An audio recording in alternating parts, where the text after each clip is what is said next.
Et yo tout le monde, c'est Hiro Manga, on se retrouve aujourd'hui pour une nouvelle vidéo où je parlerai de deux films d'animation japonaise à voir absolument dans cette vidéo. Le premier est bien sûr Black Fox. Je ne crois pas qu'il soit connu malheureusement, c'est pourquoi j'espère qu'après cette vidéo certains seront tentés de le voir. Rika Isulugi est la descendante d'un clan de ninjas dont l'origine se perd dans l'histoire. Entraînée par son grand-père depuis le plus jeune âge, elle souhaite néanmoins suivre les traces de son père, un brillant scientifique. Le jour de ses 16 ans, alors qu'elle rentre chez elle, Rika découvre que ses proches ont été attaqués par une société très en vue à laquelle appartenait autrefois son père, Gratzheim. Les ordres du commando sont simples, éliminer les membres de la famille et voler le fruit des recherches de son père. Miraculeusement, Rika s'échappe grâce au drone programmé par son père. Elle prend alors l'identité de Black Fox afin de traquer les responsables du massacre. Pour moi, ce film c'était vraiment un coup de cœur, c'est dynamique avec des combats très stylés, beaucoup d'émotions, très bonne animation, à ce niveau là il n'y a pas de souci. Le studio d'animation de ce film est le studio 3HZ, alors il a fait A3 pour ceux qui connaissent ou encore SAO Alternative Gun Gale Online. Le film dure 1h30, il est sorti le 5 octobre 2019 et touche pour genre action, fantastique, surnaturel et pour thème combat. Il ne me semble pas qu'il soit dispo sur une certaine plateforme comme Wakanim ou Crunchyroll, et uniquement disponible en streaming. Si vous voulez, je vous mettrai un lien vers un site avec lequel j'ai vu le film.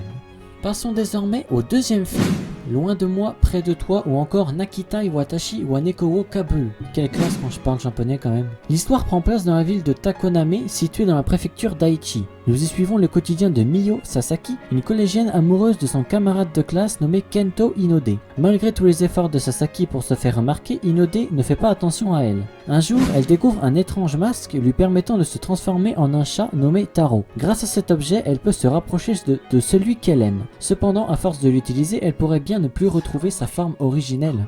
Alors première chose, l'animation est magnifique, digne des films japonais. C'est vrai que dans ce genre de film, généralement, on n'est jamais déçu. Personnellement, j'ai beaucoup aimé. Il y aura évidemment une certaine romance entre l'héroïne et Kento. Je ne vous en dirai pas plus. L'ending est excellent, il a fait quand même plus de 6 millions de vues en 4-5 mois sur YouTube pour vous dire à quel point il est apprécié. Je vous mettrai son lien en description pour ceux et celles qui veulent l'écouter. Ce film est dispo sur Netflix, il dure 1h44, sorti le 18 juin 2020 et touche pour genre drame, fantastique, romance, cool life, slice of life et surnaturel. Et pour thème amour, animaux et quotidien.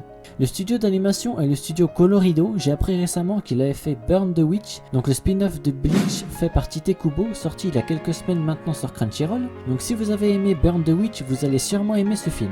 Nous voilà désormais à la fin de la vidéo, j'espère en tout cas qu'elle vous a plu. Si c'est le cas, n'hésitez pas à liker et à vous abonner, ça me ferait vraiment plaisir. Sur ce, moi je vous dis à plus pour une prochaine vidéo.